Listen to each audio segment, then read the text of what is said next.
Medical college ആശുപത്രിയിലെ തീവ്രപരിചരണ വിഭാഗത്തിനു മുന്നിലുള്ള നീണ്ട വരാന്തയിൽ പച്ച പെയിന്റടിച്ച ആ വലിയ ഇരുമ്പ് വാതിലിലേക്ക് കണ്ണും നട്ടിയിരിക്കുമ്പോൾ ഗൗരിയുടെ ലോകം പതുക്കെ ഇരുളുകയായിരുന്നു.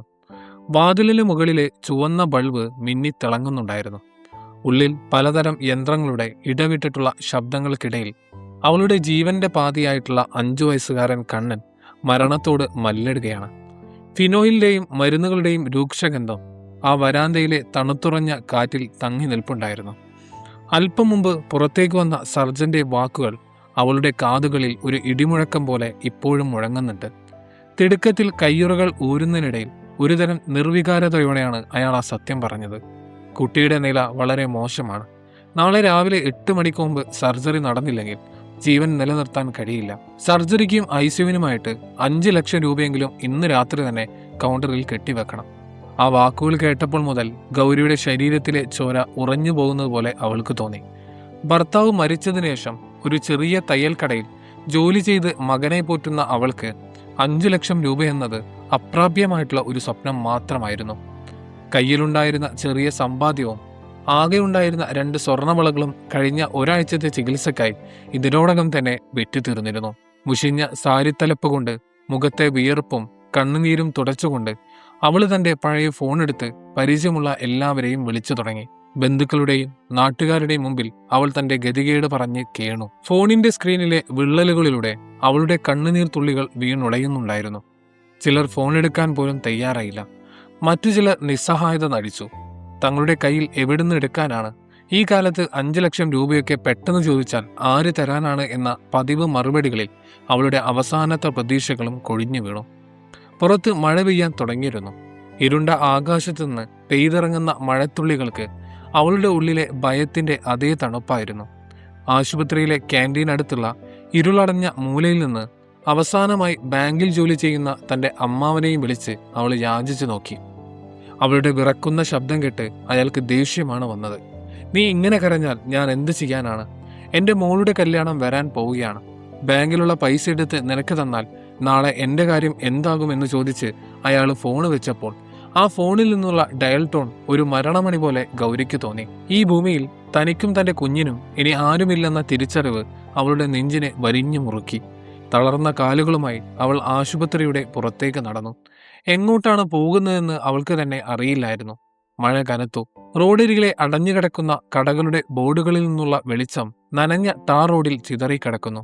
ചീറിപ്പായുന്ന വാഹനങ്ങളിൽ നിന്ന് തെറിച്ച ചെളിവെള്ളം അവളുടെ സാരിയിൽ വീഴുന്നുണ്ടായിരുന്നു. പക്ഷേ അവളത് അറിഞ്ഞതേയില്ല. മരവിച്ച മനസ്സോടെ അവൾ നടന്നു. എങ്ങനെയെങ്കിലും ആ പണം കണ്ടെത്തണം, അല്ലെങ്കിൽ നാളെ രാവിലെ തൻ്റെ കുഞ്ഞിൻ്റെ മുഖം വെള്ളത്തുണിക്ക് താഴെ കാണേണ്ടി വരും. ആ ചിന്ത അവളുടെ ശ്വാസഗതി വേഗത്തിലാക്കി. നടന്ന് അവൾ എത്തിയത് ടൗണിന്റെ അറ്റത്തുള്ള പഴയ മാർക്കറ്റിനടുത്താണ്. സമയം രാത്രി 10 മണി കഴിഞ്ഞിരുന്നു. തെരുവ് വിളക്കുകൾ പലതും കണ്ണടച്ചിരുന്നു. അപ്പോഴാണ് റോഡിന് എതിർവശത്തുള്ള വലിയ ജുമാ മസ്ജിദിന്റെ പച്ച വെളിച്ചമുള്ള മിനാരങ്ങൾ അവളുടെ കണ്ണിൽ പെട്ടത്. പള്ളിയുടെ മുമ്പിലെ ട്യൂബ് ലൈറ്റിന്റെ വെളിച്ചത്തിൽ മഴയത്ത് ഒരു വലിയ കറുത്ത കുടയും ചൂടി വെളുത്ത വസ്ത്രം ധരിച്ച ഒരാളെ ഗേറ്റ് കടന്ന് പുറത്തേക്ക് വരുന്നത് അവൾ കണ്ടു. ആ പള്ളിയിലെ ഇമാമായ അബ്ദുൽ ഖാദർ മുസ്ലിയാരായിരുന്നു അത്. ഇശാ നമസ്കാരവും കഴിഞ്ഞ് പള്ളി അടച്ച് തന്റെ ചെറിയ വീട്ടിലേക്ക് മടങ്ങാൻ ഇറങ്ങിയതായിരുന്നു അദ്ദേഹം. നരച്ച താടിയും ശാന്തമായിട്ടുള്ള മുഖവുമുള്ള ആ മനുഷ്യന് ടൗണിൽ പലർക്കും വലിയ ബഹുമാനമായിരുന്നു. ഗൗരിയുടെ ഉള്ളിൽ എവിടെയോ ഒരു അവസാനത്തെ പിടിവള്ളി പോലെ ഒരു തോന്നലുണ്ടായി. ഒരു ഹിന്ദുവായ താൻ പാതിരാത്രിയിൽ ഒരു പള്ളിയിലെ ഇമാമിന്റെ മുമ്പിൽ ചെന്ന് സഹായം ചോദിച്ചാൽ അദ്ദേഹം എന്ത് വിചാരിക്കും?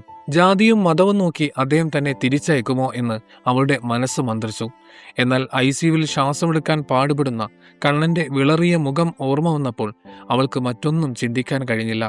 മഴ വകവെക്കാതെ അവൾ റോഡ് മുറിച്ചു കടന്ന് അദ്ദേഹത്തിന്റെ മുമ്പിലേക്ക് ഓടിച്ചെന്നു. പെട്ടെന്ന് മഴയത്തു പാഞ്ഞു വന്ന ഒരു സ്ത്രീയെ കണ്ട് അദ്ദേഹം ഒന്ന് ഞെട്ടി. തൻ്റെ കൂടെ അല്പം പിന്നിലേക്ക് മാറ്റിപ്പിടിച്ചു. മഴവെള്ളത്തിൽ കുതിർന്ന ചെളിപുരണ്ട വസ്ത്രങ്ങളോടെ നെഞ്ചിടിപ്പോടെ നിൽക്കുന്ന ഗൗരിയെ കണ്ടപ്പോൾ അദ്ദേഹത്തിന്റെ മുഖത്തെ അമ്പരപ്പ് മാറി പകരം വലിയൊരു വാത്സല്യം നിറഞ്ഞു. എന്തു പറ്റി കുട്ടി? ഈ പാതിരാത്രിയിൽ മഴയത്ത് എങ്ങോട്ടാണ് എന്ന് ചോദിച്ച അദ്ദേഹത്തിന്റെ ശബ്ദം വളരെ മൃദുവായിരുന്നു. ഗൗരിക്ക് പിടിച്ചു നിൽക്കാനായില്ല. അദ്ദേഹത്തിന്റെ കാൽക്കലേക്ക് വീഴാനെന്ന വണ്ണം അവൾ കുനിഞ്ഞു. വിതുമ്പിക്കൊണ്ട് അവൾ പറഞ്ഞു തുടങ്ങി. തൻ്റെ മോൻ ആശുപത്രിയിലാണെന്നും നാളെ രാവിലെ സർജറി നടന്നില്ലെങ്കിൽ അവനെ നഷ്ടപ്പെടുമെന്നും പോകാത്ത വീടുകളില്ലെന്നും 5 ലക്ഷം രൂപ എങ്ങനെയെങ്കിലും സംഘടിപ്പിച്ച് തന്നെ സഹായിക്കണമെന്നും അവൾ കരഞ്ഞുകൊണ്ട് പറഞ്ഞു. അവളുടെ വാക്കുകൾ മുറിഞ്ഞു പോയിക്കൊണ്ടിരുന്നു. നെഞ്ചുപൊട്ടുന്ന ആ കരച്ചിൽ കേട്ട് അദ്ദേഹം ഒരു നിമിഷം നിശബ്ദനായിട്ട് നിന്നു. മഴയുടെ ഇരമ്പൽ മാത്രമായിരുന്നു അവിടെ ഉണ്ടായിരുന്നത്. ആകാശത്തേക്ക് നോക്കി ദീർഘമായി ഒന്ന് നെടുവീർപ്പിട്ടുകൊണ്ട് അദ്ദേഹം തന്റെ കുട അവളുടെ നേർക്ക് നീട്ടിപ്പിടിച്ചു. കരയാതിരിക്കാനും പടച്ചവൻ കരുണാമയനാണെന്നും അവൻ അടക്കാത്ത ഏതോ ഒരു വാതിൽ എവിടെയെങ്കിലും കാണുമെന്നും അദ്ദേഹം പറഞ്ഞു. ഇപ്പോൾ വേഗം പോയി കുഞ്ഞിന്റെ അടുത്ത് നിൽക്കാനും നാളെ നേരം വെളുക്കുന്നതിന് മുമ്പ് എന്തെങ്കിലും വഴിയുണ്ടോ എന്ന് നോക്കാമെന്നും അദ്ദേഹം പറഞ്ഞപ്പോൾ ആ വാക്കുകളിൽ വല്ലാത്തൊരു ഉറപ്പുണ്ടായിരുന്നു. കൂടുതലൊന്നും പറയാതെ മഴവെള്ളത്തിൽ കലർന്ന കണ്ണുനീർ തുടച്ചുകൊണ്ട് ഗൗരി വീണ്ടും ആശുപത്രിക്ക് നേരെ നടന്നു.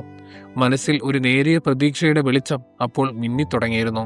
ആശുപത്രിയിലെ കാത്തിരിപ്പ് കേന്ദ്രത്തിലെ തണുത്ത ഇരുമ്പ് കസേരയിൽ അവൾ ചുരുണ്ടുകൂടി കിടന്നു. മഴയുടെ ശക്തി കുറഞ്ഞിരുന്നുവെങ്കിലും അവളുടെ ഉള്ളിലെ പേടിക്ക് ഒരു കുറവും ഉണ്ടായിരുന്നില്ല. സമയം ഇഴഞ്ഞു നീങ്ങി. ഓരോ തവണയും ഐസിയുവിന്റെ വാതിൽ തുറക്കുമ്പോഴും അവളുടെ നെഞ്ചെടുപ്പ് കൂടി. ഇടയ്ക്കിടെ ഡോക്ടർമാരും നഴ്സുമാരും തിരക്കിട്ട് നടന്നു പോകുന്നുണ്ടായിരുന്നു. ചുമരിലെ വലിയ ക്ലോക്കിലെ സൂചികൾ മുന്നോട്ട് നീങ്ങുമ്പോഴെല്ലാം അവളുടെ തൊണ്ട വരളുന്നുണ്ടായിരുന്നു. രാവിലെ 7 മണിക്ക് മുൻപായി പണം അടച്ചില്ലെങ്കിൽ എന്തു ചെയ്യും എന്ന ചിന്ത അവളെ വീണ്ടും ഭ്രാന്ത് പിടിപ്പിച്ചു. ആ ഉസ്താദ് പറഞ്ഞത് വെറുമൊരു ആശ്വാസ വാക്കാകുമോ? അദ്ദേഹത്തെ പോലൊരു സാധാരണക്കാരനെ ഇത്രയും വലിയൊരു തുക ഒറ്റ രാത്രി കൊണ്ട് എങ്ങനെ സംഘടിപ്പിക്കാനാകും? മഹല്ല് കമ്മിറ്റിയിലുള്ള പണക്കാരായിട്ടുള്ള ആളുകളോട് അദ്ദേഹം പറഞ്ഞിട്ടുണ്ടാകുമോ? തുടങ്ങി 1000 ചോദ്യങ്ങൾ അവളുടെ മനസ്സിൽ ഓടി നടന്നു. അങ്ങനെ ഉറക്കമില്ലാത്ത ഒരു നീണ്ട രാത്രി കടന്നുപോയി. ജനാലയിലൂടെ പുലരിയുടെ മങ്ങിയ വെളിച്ചം വാർഡിലേക്ക് വീണു തുടങ്ങി. സമയം രാവിലെ 6:30 കഴിഞ്ഞു. ഗൗരിയുടെ നെഞ്ചിടിപ്പ് അതിന്റെ പാരമ്യത്തിലെത്തിയിരുന്നു. ഇനി അരമണിക്കൂർ മാത്രമേ ബാക്കിയുള്ളൂ. അവൾ ഭയത്തോടെ ക്യാഷ് കൗണ്ടറിലേക്ക് നോക്കി. അപ്പോഴാണ് വാർഡിലെ ഹെഡ് നേഴ്സ് ഒരു നീല ഫയലുമായി അവൾക്കരികിലേക്ക് വന്നത്. ഗൗരിയുടെ ശ്വാസം നിലച്ചതുപോലെയായി. അവർ പണം ചോദിക്കാൻ വരികയാണെന്ന് അവൾ ഉറപ്പിച്ചു. വിറക്കുന്ന കൈകൾ കൂപ്പിക്കൊണ്ട് ഗൗരി എന്തോ പറയാൻ തുടങ്ങുന്നതിന് മുമ്പ് തന്നെ ആ നഴ്സ് അവളുടെ തോളിൽ തട്ടി ഒരു പുഞ്ചിരിയോടെ പറഞ്ഞു, കുട്ടിയെ ഇപ്പോൾ തിയേറ്ററിലേക്ക് മാറ്റുമെന്നും പൈസയുടെ കാര്യമെന്നും ഓർത്തിനി ടെൻഷൻ അടിക്കേണ്ടെന്നും ബില്ല് മുഴുവൻ ക്ലിയർ ചെയ്തിട്ടുണ്ട് എന്നും. ഗൗരിക്ക് തന്റെ കാതുകളെ വിശ്വസിക്കാൻ കഴിഞ്ഞില്ല. അവള് തറഞ്ഞ കണ്ണുകളോടെ നഴ്സിനെ നോക്കി. 5 ലക്ഷം രൂപ ആരാണ് ക്ലിയർ ചെയ്തത് എന്ന് അവൾ ചോദിച്ചപ്പോൾ അതറിയില്ലെന്നും പുലർച്ചെ 5:30 മണിയോടെ ആരോ ഒരാൾ വന്ന് കൗണ്ടറിൽ മുഴുവൻ പണവും ക്യാഷായി അടച്ചുവെന്നും നഴ്സ് പറഞ്ഞു. പേരോ വിവരങ്ങളോ ഒന്നും ചോദിച്ചിട്ട് പറഞ്ഞില്ലെന്നും ഏതോ ഒരു അജ്ഞാതനാണെന്നും എന്തായാലും നിങ്ങളുടെ ഭാഗ്യത്തിന് സമയത്തിന് പണം കിട്ടിയതുകൊണ്ട് ഡോക്ടർമാരും സർജറിക്ക് റെഡിയായി കഴിഞ്ഞു എന്നും പറഞ്ഞ് നഴ്സ് തിരിഞ്ഞു നടക്കുമ്പോൾ ഗൗരി അവിടെ തറഞ്ഞു നിൽക്കുകയായിരുന്നു. അവളുടെ കണ്ണുകളിൽ നിന്ന് ധാരധാരയായി കണ്ണുനീർ ഒഴുകിത്തുടങ്ങി. ആ പള്ളിയിലെ ഉസ്താദ് പറഞ്ഞ വാക്ക് പാലിച്ചിരിക്കുന്നു. ഏതോ വലിയൊരു പണക്കാരനെ കൊണ്ട് അദ്ദേഹം ആ പണം അടപ്പിച്ചിരിക്കുന്നു. അവളുടെ ഉള്ളം നിറയെ ആ വലിയ മനുഷ്യനോടുള്ള നന്ദി കൊണ്ട് നിറഞ്ഞു തുളുമ്പി. മണിക്കൂറുകൾ നീണ്ട ശസ്ത്രക്രിയ വിജയകരമായിരിക്കുന്നു. ദിവസങ്ങൾ കടന്നുപോയി. കണ്ണൻ പതിയെ ജീവിതത്തിലേക്ക് തിരിച്ചു വന്നു. ICUവിൽ നിന്ന് വാർഡിലേക്കും പിന്നീട് അവിടെ നിന്ന് വീട്ടിലേക്കും അവരെ മടങ്ങി. മാസങ്ങൾ നീണ്ട ആശങ്കകൾക്കൊടുവിൽ കണ്ണൻ പഴയതുപോലെ ചിരിക്കാനും വീടിന്റെ മുറ്റത്ത് ഓടിക്കളിക്കാനും തുടങ്ങിയപ്പോൾ തന്റെ ജീവിതം തിരികെ നൽകിയ ആ ഉസ്താദിനെ നേരിൽ കണ്ട് നന്ദി പറയണമെന്ന് ഗൗരി തീരുമാനിച്ചു. ഏകദേശം 1 മാസത്തിനു ശേഷം കണ്ണനെയും കൂട്ടി ഗൗരി ആ പള്ളിക്ക് മുൻപിലെത്തി.